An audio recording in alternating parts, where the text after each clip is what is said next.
ичиңдегини сыртыңа эч качан чыгарба. Көбүнчө аялдар ушундай ишенче келет дагы подружкам эле деп сырын айтып салат. Кээде төшөк маселелерине, үйүндөгү семьянын бардык проблемасын айтып салат. Анан бүт билбеген айыл, бүт билбеген шаар калбайт да. Şu BBC менен жаңылыктар эле чыкпаган болот, калганы бүт бардыгы билип бүткөн болот. Ошондуктан сыр сактаганды бил. Кыянаттын эң жаман жери билесиңби, мен корккон нерсе кыянат.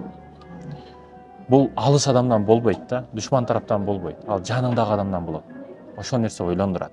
Ошондуктан да капа болсом күлүп аламын, бирок жатат ичим толу арманым, мен жылмайсам таарынбайт деп ойлошот. Ишен бирок жан дүйнөмдө башкамын дейт. Жүрөк ыйлайт, сыр билгизбейм ичимден, жүзүм ыйлайт, күлкү менен сездирбейм.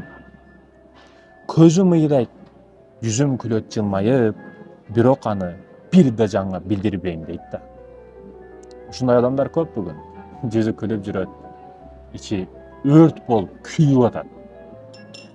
Ошолордун катарында бирөө сизсиз, муну билип турам.